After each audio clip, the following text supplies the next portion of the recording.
नमस्कार। इस वीडियो में हम जानेंगे कि एक बच्चे का पेशाब का सैंपल हमको किस प्रकार लेना चाहिए।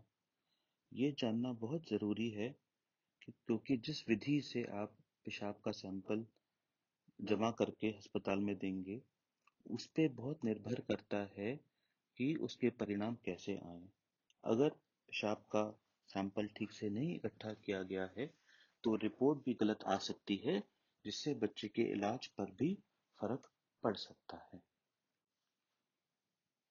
पेशाब का जो हम टेस्ट कराते हैं और आपसे पेशाब का नमूना जमा करने के लिए बोलते हैं, वो इसलिए करते हैं जिससे जांच करा के हम देख सकें कि पेशाब में कोई कीटाणु तो नहीं है, और अगर उनकी मात्रा बढ़ जाती है तो इससे हमको ये भी पता चलता है कि पेशाब के अंदर संक्रमण है, जो कि बच्चे के लिए अच्छा नहीं होता है।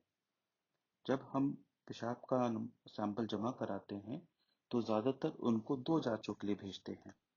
पहली जांच में पेशाब का जो टेस्ट होता है, उसको पेशाब को हम बहुत बारीकी से मशीन में देखते हैं, जिससे हमको पता चल जाता है कि इसके अंदर कितने मवाद है और इसके अंदर कितने कीटाणु हैं।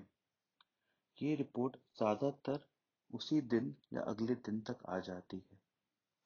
जो दूसरी जांच होती है, उसको पेशाब को लैब में ले जाके कोशिश की जाती है कि उसमें जो कीटाणु हैं, उनको वहां पे लैब के अंदर उनकी पैदावार बढ़ाई जाए। ऐसा करने से हम पता लगा सकते हैं कि वो कौन से कीटाणु हैं और उन पे कौन सी दवाइयां कामयाब रहेंगी, इसका भी हम पता लगा सकते हैं। तो अब जब ये दोनों जांचें हो जाती हैं, तभी एक डॉक्टर को पता चल पाता है कि पेशाब में इन्फेक्शन है, और अगर इन्फेक्शन है तो कौन सा कीटाणु है और उस कीटाणु पे कौन सी दवा काम करेगी।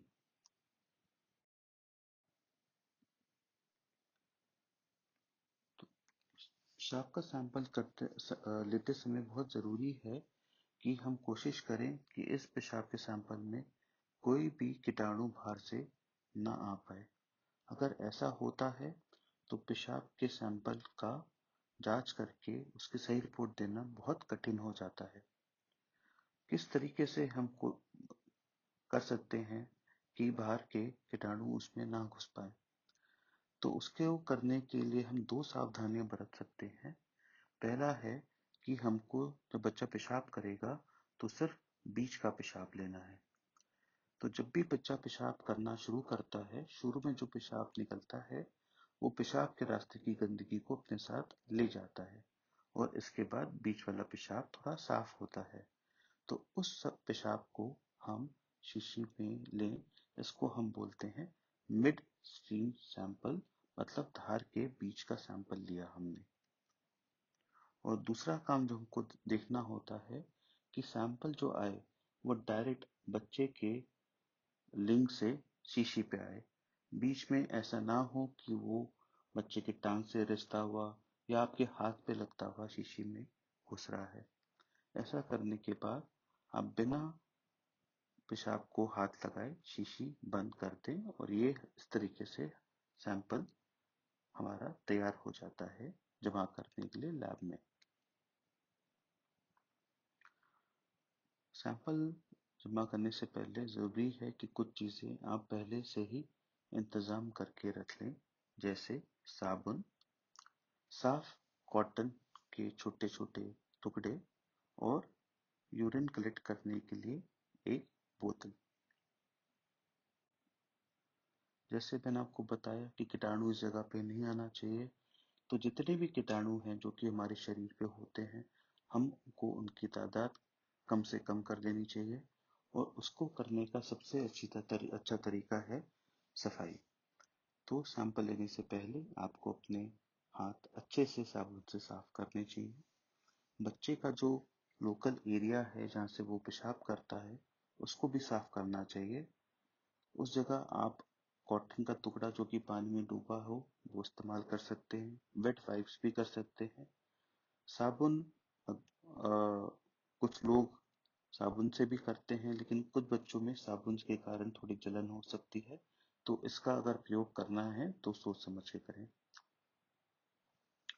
बच्चों का पेशाब करने के रास्तों को भी साफ करना बहुत जरूरी है। अगर लड़का है तो उसकी चमड़ी पीछे करके पेशाब करने वाली जगह को साफ कॉटन से, गीली कॉटन से अच्छे से साफ किया जाए। लड़कियों के अंदर बहुत जरूरी है कि जो हम सफाई करें ये आगे से पीछे की तरफ करें, लेकिन पीछे जाते समय हम टट्टी के रास्ते से दूर ही रहें। इसलिए ये करना इसलिए जरूरी है क्योंकि टट्टी के रास्ते के पास बहुत सारे कीटाणु होते हैं, और अगर हम उस तरफ चले जाते हैं तो वो कीटाणु वापस हमारे सैंपल में आ सकते हैं। तो हम बस लोकल एरिया जो बच्चे का है साफ करेंगे।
अगर आप ये सारी सावधानियों का ख्याल रखेंगे तो आप देखेंगे कि बच्चे के रास्ते से डायरेक्टली बिना किसी को छुए आपने बच्चे का सैंपल एक शीशी में इकट्ठा कर लिया है, जिसको आप जाके लैब में दे सकते हैं और रिपोर्ट का इंतजार कर सकते हैं।